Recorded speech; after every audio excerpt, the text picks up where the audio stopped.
People often ask me how leaders contribute to conflict resolution.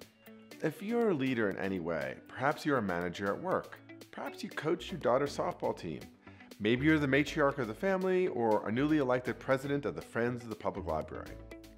Well, this video is for you, because in this video, I'm going to show you what good leaders do to contribute to conflict resolution. As a leader, you have a really major role to play in the way that conflicts within your company, your team, your family, or your governing board get handled. Now, if you're sitting there thinking, we don't have conflicts where I work, or where I live, or where I volunteer, then you need to watch this video even more. Why? Because anywhere there's more than one person coordinating around joint work, there are conflicts. And so if the conflicts aren't coming up, something is definitely wrong.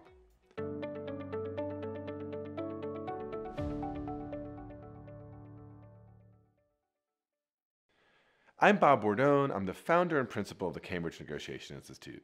I spent more than 2 decades on the full-time faculty at Harvard Law School, where my writing, research, and teaching focus on conflict resolution, negotiation, mediation, and leadership. Stick around now, because in this video, I'm going to share 3 ways that good leaders contribute to conflict resolution. Leaders create an environment that brings conflict to the surface where it can be handled openly. A bunch of years ago, I worked with a major New York City law firm that was interested in understanding how conflicts arose, particularly around their lawyers of color in the firm. As I started to interview some of the people within the firm, people would say things like, well, we really don't have any conflict around here.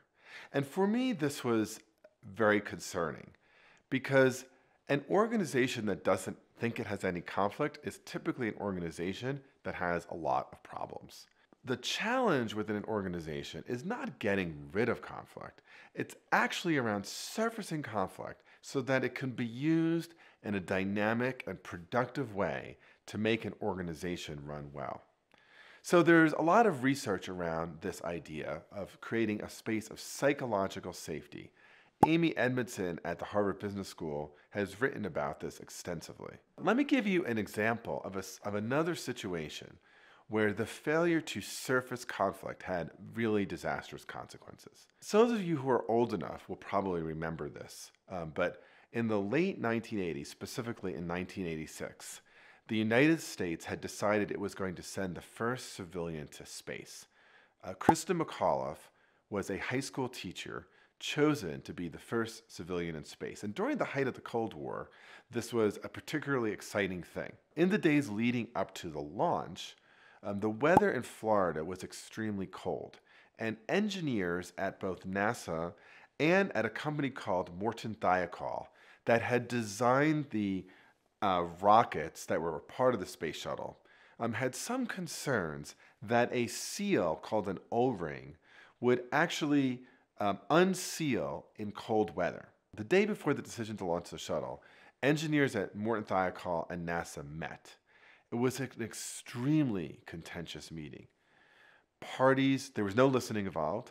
There was a sense that if the shuttle didn't launch, NASA would be in a lot of trouble because it was supposed to be the 25th launch of the shuttle. This particular shuttle launch had already been delayed several times. And the evening of the launch, President Reagan was to deliver the State of the Union address.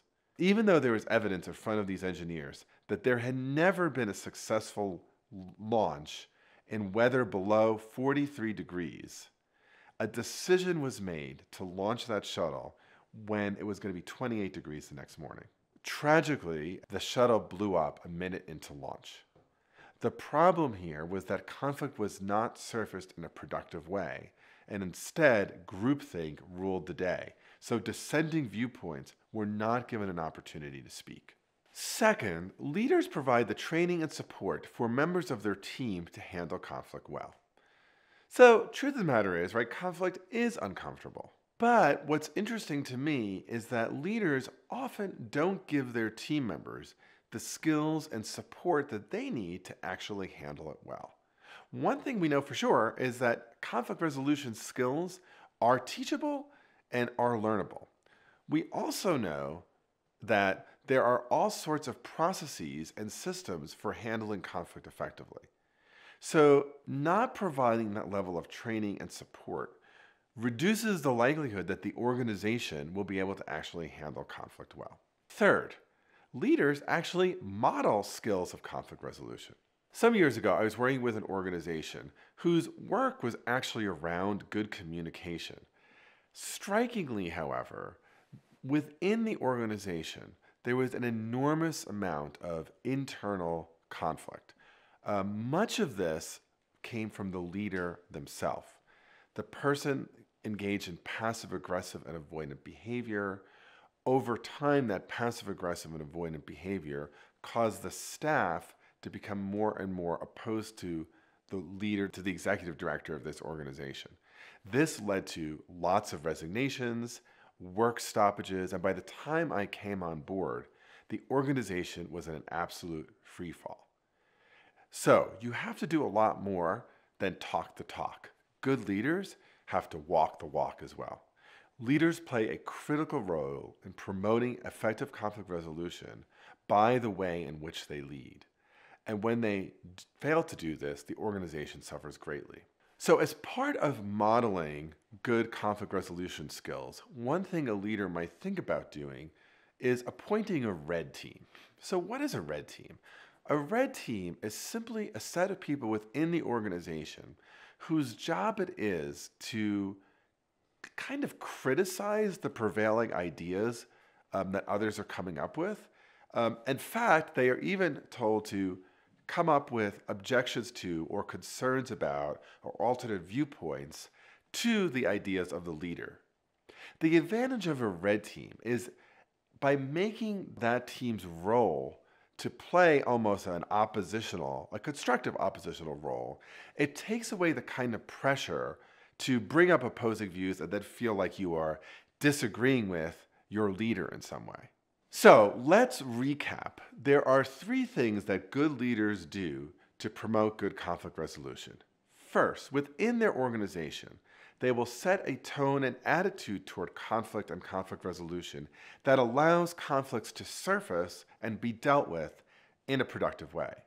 Second, they provide their teams with the training, the coaching, the support, the processes, and systems for handling the conflicts when they do come up. Those leaders model skills of effective conflict handling.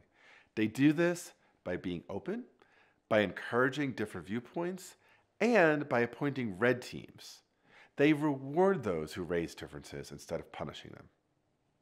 So, if you want to learn more about how to be a leader who promotes healthy approaches to conflict within your organization, consider taking one of the courses I offer at the Cambridge Negotiation Institute. Or just keep watching the next video, which is what are the qualities of a good mediator?